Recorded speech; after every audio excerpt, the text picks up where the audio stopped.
ಪ್ರಿಯ ನಿರೀಕ್ಷಕರೇ, ನಮಸ್ಕಾರ. ಬೀರ್ಬಲ್ನ ವಿಶೇಷ ಕಾರ್ಯಕ್ರಮಕ್ಕೆ ಆತ್ಮೀಯವಾದ ಸ್ವಾಗತ.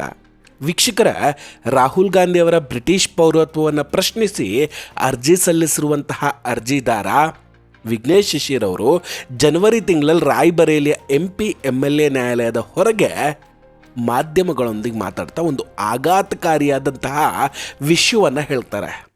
ಅವತ್ತು ವಿಘ್ನೇಶ್ ಶಿಶಿರ್ ಅವರು ಕೊಟ್ಟಂತಹ ಹೇಳಿಕೆ ಮತ್ತು ಸುಳಿವು ಪ್ರತಿಯೊಬ್ಬರಲ್ಲೂ ಕೂಡ ಒಂದು ರೀತಿಯ ಕುತೂಹಲವನ್ನು ಕೆರಳಿಸಿತ್ತು, ಎಲ್ಲರಲ್ಲೂ ಬೆರಗುಗೊಳಿಸಿತ್ತು.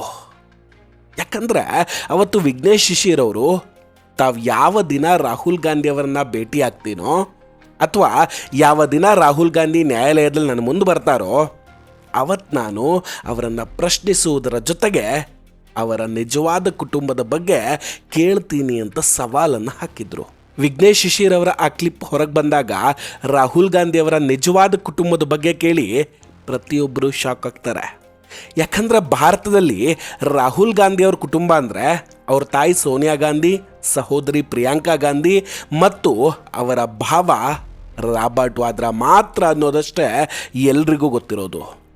ಇವರನ್ನು ಹೊರತುಪಡಿಸಿ ರಾಹುಲ್ ಗಾಂಧಿಯವರಿಗೆ ಬೇರೆ ಯಾವುದೇ ಕುಟುಂಬ ಇದೆ ಅನ್ನೋದು ಯಾರಿಗೂ ಗೊತ್ತಿಲ್ಲ.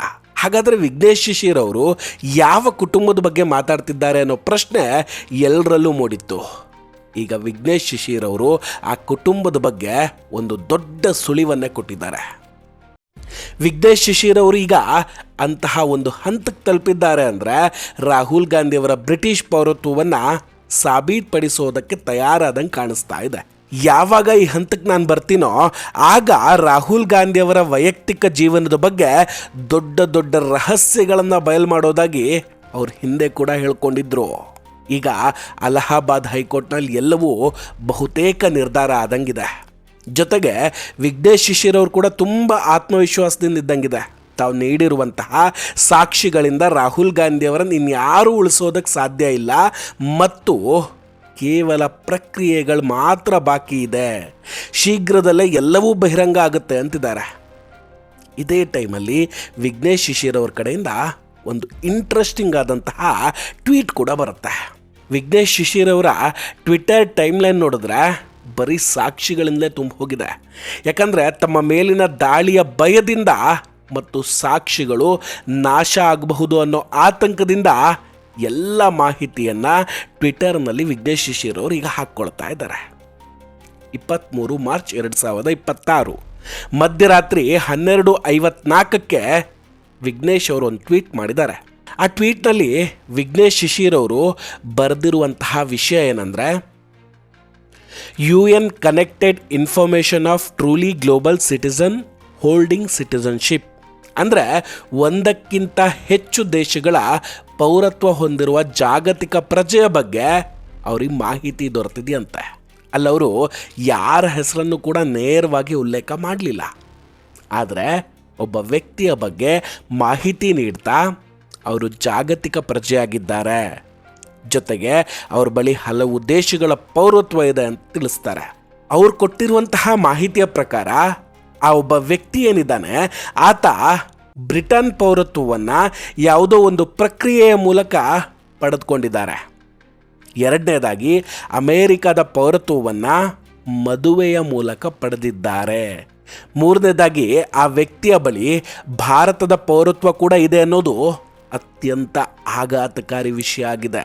ವಿಘ್ನೇಶ್ ಶಿಶಿರ್ ಅವ್ರ ಪ್ರಕಾರ ಆ ವ್ಯಕ್ತಿಗೆ ಜನ್ಮತಃ ಭಾರತದ ಪೌರತ್ವ ಸಿಕ್ಕಿದೆ. ಅಂದರೆ ಆ ವ್ಯಕ್ತಿಯ ಜನನ ಭಾರತದಲ್ಲೇ ಆಗಿದೆ. ನಾಲ್ಕನೇದಾಗಿ ಆ ವ್ಯಕ್ತಿಯು ಹೂಡಿಕೆಯ ಮೂಲಕ ಸೆಂಟ್ ಲೂಸಿಯಾದ ಪೌರತ್ವವನ್ನು ಪಡೆದುಕೊಂಡಿದ್ದಾರೆ. ಐದನೇದಾಗಿ ಚೀನಾದ ಪೌರತ್ವವನ್ನು ಒಂದು ಒಪ್ಪಂದದ ಮೂಲಕ ಪಡೆದುಕೊಂಡಿರ್ತಾರೆ.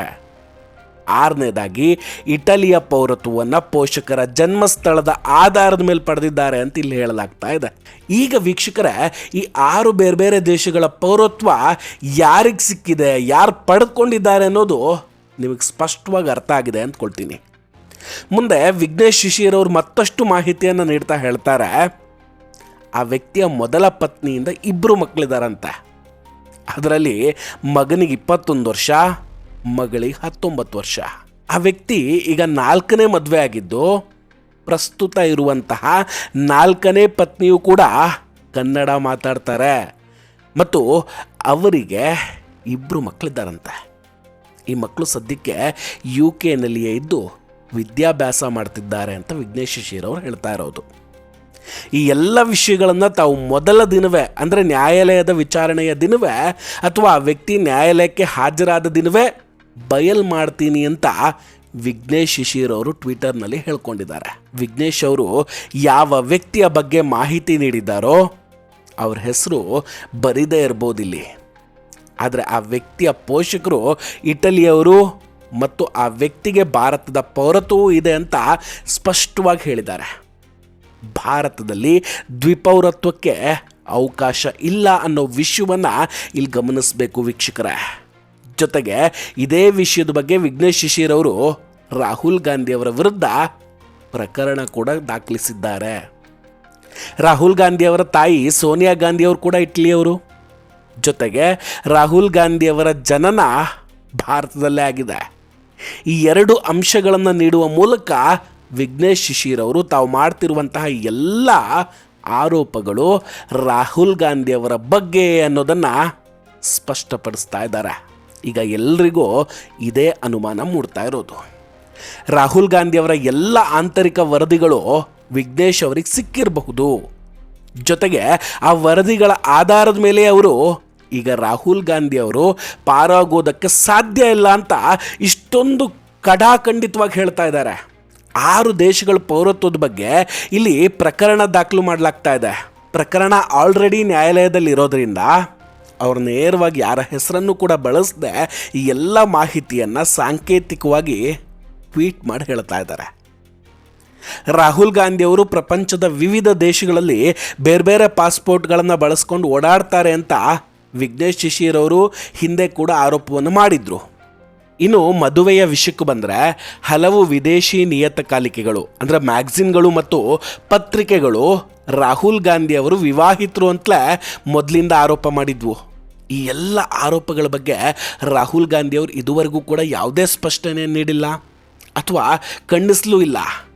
ಭಾರತದಲ್ಲಿ ಅವರ ಸಹೋದರಿ ಪ್ರಿಯಾಂಕಾ ಅಥವಾ ಪಕ್ಷದ ಕಾರ್ಯಕರ್ತರು ಮದುವೆಯ ಬಗ್ಗೆ ಕೇಳಿದಾಗ ರಾಹುಲ್ ಗಾಂಧಿ ಅವರು ತಾವು ಅವಿವಾಹಿತರು ಅಂತಲೇ ಹೇಳ್ಕೊಂಡು ಬರ್ತಾರೆ. ಆದರೆ ಇಂತಹ ಆರೋಪಗಳು ಮಾತ್ರ ಪದೇ ಪದೇ ಬರ್ತಾನೆ ಇರುತ್ತೆ. ಒಮ್ಮೊಮ್ಮೆ ಕೊಲಂಬಿಯಾದ ಪತ್ನಿ, ಇನ್ನೊಮ್ಮೆ ಇಟಾಲಿಯನ್ ಪತ್ನಿ ಅಥವಾ ಅಮೇರಿಕನ್ ಪತ್ನಿಯ ಬಗ್ಗೆ ಚರ್ಚೆಗಳು ನಡೀತಾ ಇರುತ್ತೆ. ವಿಘ್ನೇಶ್ ಶಿಶಿರ್ ಅವರ ಈ ಟ್ವೀಟ್ನಲ್ಲಿ ಅಮೇರಿಕನ್ ಪತ್ನಿಯ ಬಗ್ಗೆ ಆರೋಪ ಕೂಡ ಇದೆ. ಒಂದು ವರದಿಗಳ ಪ್ರಕಾರ ಈ ಹಿಂದೆ ಕೂಡ ಕೊಲಂಬಿಯಾದ ಹುಡುಗಿಯೊಬ್ಬಳು ಅಮೇರಿಕನ್ ಪೌರತ್ವ ಪಡೆದಿದ್ಲು ಅನ್ನೋ ವಿಷಯ ಕೂಡ ಬಂದಿತ್ತು. ಈ ಎಲ್ಲ ಆರೋಪಗಳು ಕೇವಲ ಸೋಷಿಯಲ್ ಮೀಡಿಯಾದಲ್ಲಿ ಮಾತ್ರ ಇವೆಯಾ ಅಥವಾ ಅಲಹಾಬಾದ್ ಹೈಕೋರ್ಟ್ನ ನ್ಯಾಯಮೂರ್ತಿ ರಾಜೀವ್ ಸಿಂಗ್ ಅವರ ಮುಂದೆಯೂ ಕೂಡ ಇಡಲಾಗಿದೆಯಾ ಅನ್ನೋದು ಇಲ್ಲಿ ಇಂಪಾರ್ಟೆಂಟ್ ಆಗುತ್ತೆ. ವಿಘ್ನೇಶ್ ಶಿಶಿರ್ ಅವರ ಪ್ರಕಾರ ರಾಹುಲ್ ಗಾಂಧಿ ಅವರ ವೈಯಕ್ತಿಕ ಜೀವನ, ವೃತ್ತಿಪರ ಜೀವನ, ರಾಜಕೀಯ ಜೀವನ ಮತ್ತು ಸಾರ್ವಜನಿಕ ಜೀವನಕ್ಕೆ ಸಂಬಂಧಿಸಿದಂಗೆ 4,000 ಪುಟಗಳ ಫೈಲನ್ನು ನ್ಯಾಯಾಲಯಕ್ಕೆ ಸಲ್ಲಿಸಲಾಗಿದೆ. ಅದರಲ್ಲಿ ರಾಹುಲ್ ಗಾಂಧಿ ಅವರ ಬೇನಾಮಿ ಕಂಪನಿಗಳ ಡೀಟೇಲ್ಸ್, ಎಲ್ಲೆಲ್ಲಿ ಹೂಡಿಕೆ ಮಾಡಿದ್ದಾರೆ, ಜೊತೆಗೆ ಬ್ರಿಟನ್ನಲ್ಲಿರುವಂತಹ ಅವರ ವಿಳಾಸದ ಮಾಹಿತಿಯನ್ನು ಕೂಡ ನೀಡಲಾಗಿದೆಯಂತೆ. ಈ ಇಡೀ ಪ್ರಕರಣದಲ್ಲಿ ಕಾಂಗ್ರೆಸ್ ಪಕ್ಷ ಯಾಕೆ ಮೌನ ಆಗಿದೆ ಅನ್ನೋದು ಈ ಕಾಡ್ತಾ ಇರುವಂತಹ ದೊಡ್ಡ ಪ್ರಶ್ನೆ. ಭಾರತದ ರಾಷ್ಟ್ರೀಯ ಮಾಧ್ಯಮವಾದ ದೂರದರ್ಶನದಲ್ಲಿ ಈ ಸುದ್ದಿ ಪ್ರಸಾರವಾಗಿದೆ. ಕಾಂಗ್ರೆಸ್ ಪಕ್ಷ ಯೂಟ್ಯೂಬ್ ನೋಡೋದಿಲ್ಲ ಅಂದ್ಕೊಂಡ್ರೂ ಕೂಡ ದೂರದರ್ಶನ ಸರ್ಕಾರಿ ಮಾಧ್ಯಮವಾಗಿದ್ದು ಅದರಲ್ಲಿ ಬರುವಂತಹ ಪ್ರತಿಯೊಂದು ಸುದ್ದಿಯ ಮೇಲೆ ಎಲ್ಲ ರಾಜಕೀಯ ಪಕ್ಷಗಳು ನಿಗಾ ಇಟ್ಟಿರುತ್ತೆ. ಸೊ ಈ ಸುದ್ದಿ ಪ್ರಸಾರವಾಗಿ 24 ಗಂಟೆ ಆದರೂ ಕೂಡ ಕಾಂಗ್ರೆಸ್ ಪಕ್ಷದಿಂದ ಯಾವುದೇ ಪ್ರತಿಕ್ರಿಯೆಯೂ ಬರ್ತಿಲ್ಲ. ಯಾಕೆ? ಇದರ ಅರ್ಥ ಗಾಂಧಿ ಕುಟುಂಬ ಮತ್ತು ಕಾಂಗ್ರೆಸ್ ಪಕ್ಷ ಈ ಪ್ರಕರಣದಲ್ಲಿ ಸಂಪೂರ್ಣವಾಗಿ ಸಿಕ್ಕಾಕ್ಕೊಂಡಿದೆಯಾ? ಈ ವಿಷಯದ ಬಗ್ಗೆ ಮಾತನಾಡಬೇಕು ಅಥವಾ ಬೇಡವೋ ಅನ್ನೋ ಗೊಂದಲದಲ್ಲಿದ್ದಾರಾ? ಪ್ರಕರಣ ಆಲ್ರೆಡಿ ಕೋರ್ಟ್ನಲ್ಲಿ ಇರೋದ್ರಿಂದ ಸಾರ್ವಜನಿಕವಾಗಿ ಹೇಳಿಕೆ ನೀಡೋದು ತುಂಬ ಕಷ್ಟ ಆಗಬಹುದೇನೋ. ಈಗ ವಕೀಲರ ಮೂಲಕ ಈ ಸಮಸ್ಯೆಯಿಂದ ಪಾರಾಗುವ ಪ್ರಯತ್ನಗಳು ಜೋರಾಗಿ ನಡೀತಾ ಇದೆ. ಸೋನಿಯಾ ಗಾಂಧಿ ಅವರ ನಿವಾಸದಲ್ಲಿ ಅಲಹಾಬಾದ್ ಕೋರ್ಟ್ ಮತ್ತು ಸುಪ್ರೀಂ ಕೋರ್ಟ್ನಲ್ಲಿ ಏನೇನು ಮಾಡಬಹುದು ಅನ್ನೋದಕ್ಕೆ ಸಿದ್ಧತೆಗಳು ನಡೀತಾ ಇದೆ. ಒಂದು ವೇಳೆ ಹೈಕೋರ್ಟ್ನ ತೀರ್ಪು ರಾಹುಲ್ ಗಾಂಧಿಯವರ ವಿರುದ್ಧ ಬಂದರೆ ತಕ್ಷಣವೇ ಸುಪ್ರೀಂ ಕೋರ್ಟ್ನಿಂದ ಸ್ಟೇ ತರೋದಕ್ಕೆ ಎಲ್ಲ ಪ್ಲಾನ್ಗಳು ಕೂಡ ರೆಡಿ ಆಗ್ತಾ ಇದೆ. ಈ ವಿಷಯ ದೇಶದಾದ್ಯಂತ ಹರಡಬಾರ್ದು ಅನ್ನೋ ಕಾರಣಕ್ಕೆ ಕಾಂಗ್ರೆಸ್ ಏನಾದರೂ ಮೌನವಾಗಿದೆಯಾ? ಸದ್ಯಕ್ಕೆ ಈ ಸುದ್ದಿಯಂತೂ ಕೇವಲ ಯೂಟ್ಯೂಬ್ ಮತ್ತು ನ್ಯೂಸ್ ನೋಡೋರಲ್ಲಿ ಮಾತ್ರ ಉಳಿದುಕೊಂಡಿದೆ. ಸಾಮಾನ್ಯ ಜನತೆಗೆ ಇನ್ನೂ ತಲುಪಲಿಲ್ಲ. ಆದರೆ ವಿಘ್ನೇಶ್ ಶಿಶಿರ್ ಅವರೇನಾದರೂ ನ್ಯಾಯಾಲಯದಲ್ಲಿ ಈ ಎಲ್ಲ ವಿಷಯಗಳನ್ನು ಬಹಿರಂಗಪಡಿಸಿದ್ರೆ, ಅದೇ ಏನಾದರೂ ಸತ್ಯ ಆಗಿದ್ದರೆ ರಾಹುಲ್ ಗಾಂಧಿಯವರ ರಾಜಕೀಯ ಭವಿಷ್ಯಕ್ಕಂತೂ ತುಂಬ ದೊಡ್ಡ ಸಂಕಷ್ಟ ಆಗಬಹುದು. ವೀಕ್ಷಕರೇ, ಇದೆಲ್ಲದರ ಬಗ್ಗೆ ನಿಮ್ಮ ಅಭಿಪ್ರಾಯ ಏನು? ದಯವಿಟ್ಟು ಕಮೆಂಟ್ ಮಾಡಿ ತಿಳಿಸಿ. ನಾವು ಕೊಟ್ಟಂತಹ ಮಾಹಿತಿಗಳು ನಿಮಗಿಷ್ಟ ಆಗಿದ್ದರೆ ವಿಡಿಯೋವನ್ನು ಲೈಕ್ ಮಾಡಿ ಹಾಗೂ ಶೇರ್ ಮಾಡಿ. ಇನ್ನೂ ಕೂಡ ನಮ್ಮ ಬೀರ್ಬಲ್ ಚಾನಲನ್ನು ಸಬ್ಸ್ಕ್ರೈಬ್ ಮಾಡಿಲ್ಲ ಅಂದರೆ ಈ ಕೂಡಲೇ ಸಬ್ಸ್ಕ್ರೈಬ್ ಮಾಡಿ ಹಾಗೂ ಬೆಲ್ ಐಕಾನನ್ನು ಕ್ಲಿಕ್ ಮಾಡಿ. ನಮಸ್ಕಾರ, ಟೇಕ್ ಕೇರ್ ಆ್ಯಂಡ್ ಬಾಯ್ ಬಾಯ್. ಮತ್ತೆ ಭೇಟಿಯಾಗೋಣ. ಜೈ ಹಿಂದ್.